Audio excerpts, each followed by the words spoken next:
बहार के मौसम में रंग बिरंगी तितलियां खुशी से पहाड़ों के गिर्द मंडला रही थी और मौसम भी बहुत ज्यादा खुशगवार था। जब रंग बिरंगे फूल खिलना शुरू होते तो ये तितलियां और ज्यादा मुख्तलिफ जगहों से इसी जगह पर आ जाती जहां पर फूल पाए जाते थे।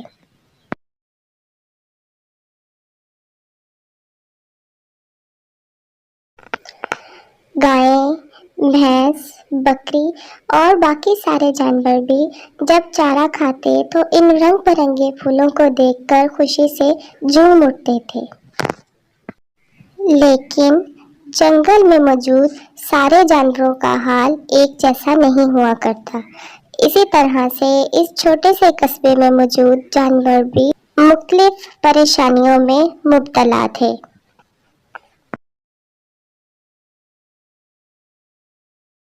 इसी तरह से मामूल के मुताबिक सोनी और मोनी चिड़िया भी अपने अपने दाने की तलाश में घोंसलों से बाहर निकल आई।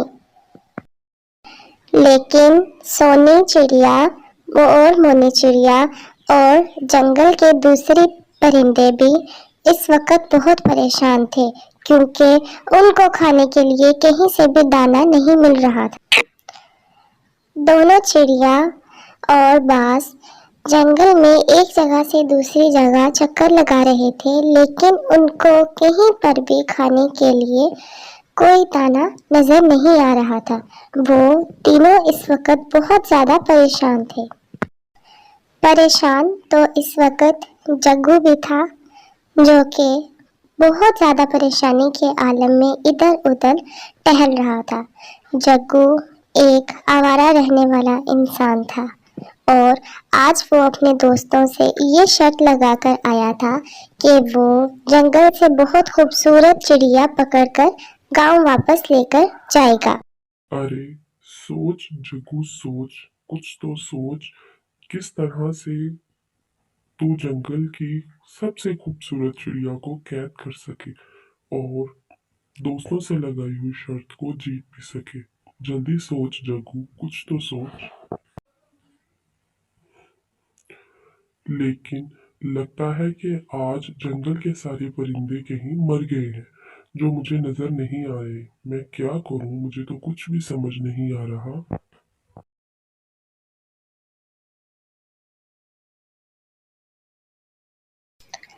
जग्गू इस वक्त इतना परेशान था कि वो खुद से ही बातें किए जा रहा था। अरे वो देखो, कितनी खूबसूरत चिड़िया है। ये लगता है दाने की तलाश में इधर उधर भटक रही हैं। मैं ऐसा करता हूँ कि इनके लिए नीचे दाना रखकर उसके ऊपर जाल बिछा देता हूँ। जैसे ही ये चिड़िया दाना चुनने के लिए नीचे जमीन पर आएंगी तो मैं इनको जाल में कैद कर लूंगा।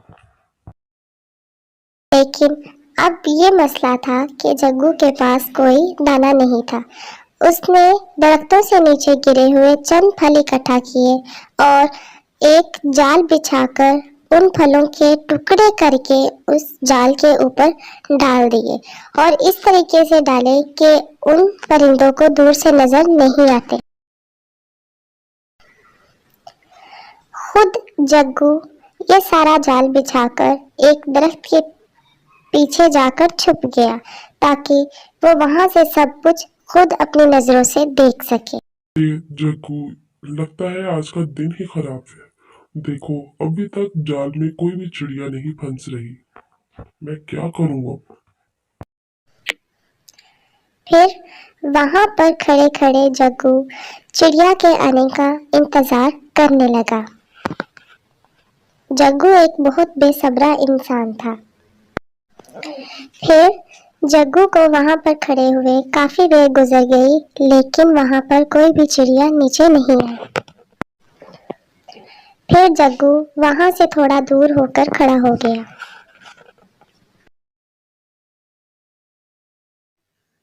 चिंटू, मिंटू और सोनी, मेरी बात ध्यान से सुनो।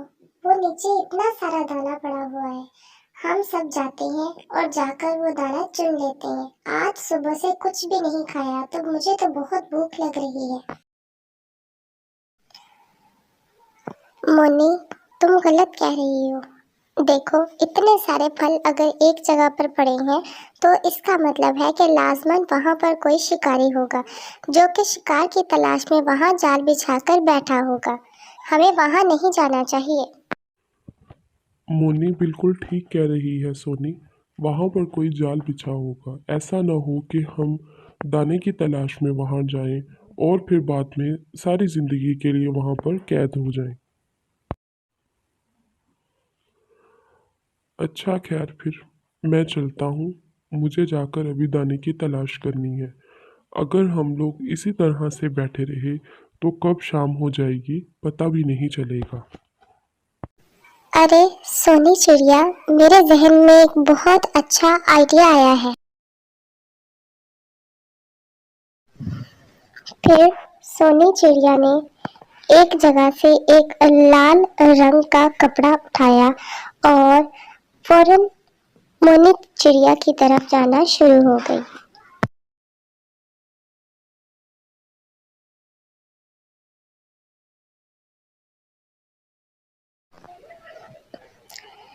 फिर सोनी चिड़िया और मोनी चिड़िया अपने अपने पंजों में वो लाल रंग का कपड़ा उठाए हुए उड़ना शुरू हो गई और मुख्तलिफ रास्तों से गुजरते हुए सोनी और मोनी चिड़िया बिला आखिर उसी जगह पर पहुंच गई जहां पर फल गिरे हुए थे।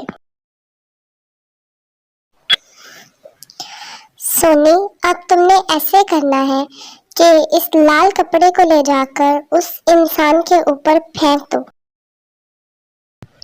सोनी और मोनी चिड़िया ने ऐसा ही किया और वो लाल रंग का कपड़ा ले जाकर जग्गू के ऊपर फेंक दिया।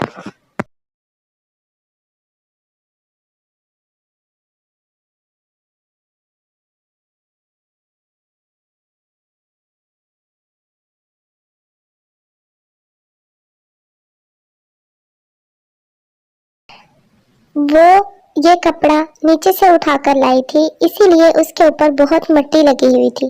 जैसे ही वो मिट्टी जग्गू के आंखों में पहुंची तो वो दर्द से चीख उठा। अरे अरे, मर गया रे मैं तो। ये मिट्टी मेरी आंखों में कहाँ से पड़ रही है? अरे जग्गू, लगता है कि आंधी आ गई है। इससे पहले कि जग्गू को कुछ भी समझ में आता, सोनी और मोनी चिड़िया ने जल्दी जल्दी वो दाना चुनना शुरू कर दिया। फिर जब जग्गू की आंखें ठीक हुई तो उसने आंखें खोलकर देखा तो वहां पर से सारा दाना गायब था। जग्गू को दोनों चिड़िया की चालाकी समझ में आ गई और वो अफसोस से वहीं दरख्त के नीचे बैठ गया।